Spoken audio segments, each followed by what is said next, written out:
Shalom, selamat pagi Bapak Ibu Saudara-saudara ini kasih oleh Tuhan Yesus Kristus. Firman Tuhan kita akan baca dari 3 Yohanes 1 ayat 5, 6, 7, dan 8. Demikian bunyi firman Tuhan. Saudaraku yang kekasih, engkau bertindak sebagai orang yang percaya, di mana engkau berbuat segala sesuatu untuk saudara-saudara, sekalipun mereka adalah orang-orang asing. Mereka telah memberi kesaksian di hadapan jemaat tentang kasih-Mu. Baik benar perbuatanmu, jikalau engkau menolong mereka dalam perjalanan mereka dengan suatu cara yang berkenan kepada Allah. Sebab karena namanya, mereka telah berangkat dengan tidak menerima sesuatu pun dari orang-orang yang tidak mengenal Allah. Kita wajib menerima orang-orang yang demikian supaya kita boleh mengambil bagian dalam pekerjaan mereka untuk kebenaran.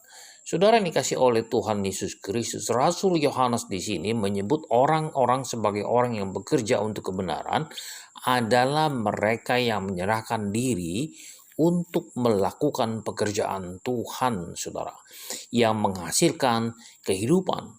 Yang disebut sebagai kehidupan di sini adalah hidup dalam kebenaran, dalam pelayanannya sendiri, dan dalam kehidupan orang yang dilayaninya. Saudara yang dikasih oleh Tuhan Yesus Kristus, orang-orang yang menyerahkan diri untuk pekerjaan Tuhan yang disebut di sini adalah sebagai pekerja untuk kebenaran. Demikian kata Rasul Paulus sebagai kawan sekerja Allah, seperti di dalam 1 Korintus 3 ayat 39.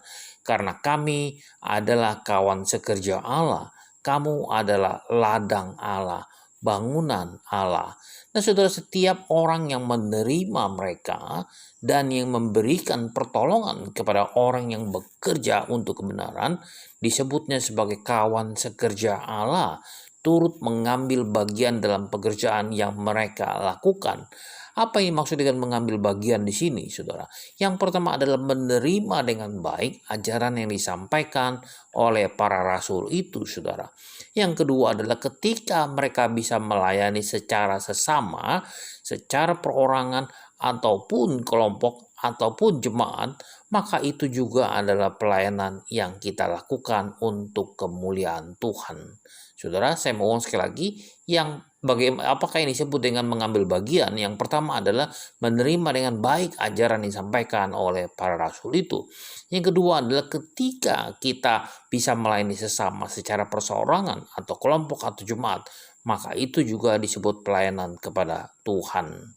Saudara, mengakhiri ini semua, marilah kita melihat bahwa sebenarnya semua orang itu disebut sebagai kawan sekerja Allah untuk mewujudkan pola hidup kebenaran secara pribadi dan persekutuan untuk kemuliaan Tuhan. Ketika kita menolong seseorang, saudara, kita telah menjadi bagian dari hidup dan pelayanan orang itu. Seperti yang dikatakan di dalam Wahyu 22 ayat 9. Tetapi dia berkata kepadaku, jangan berbuat demikian. Aku adalah hamba, sama seperti engkau dan saudara-saudaramu, para nabi, dan semua mereka yang menuruti segala perkataan kitab ini. Sembahlah Allah. Saudara, Wahyu mengatakan bahwa kita adalah hamba. Hamba untuk melayani Tuhan, melayani sesama, dan melayani keluarga. Selamat pagi, selamat berkarya, dan Tuhan berkati.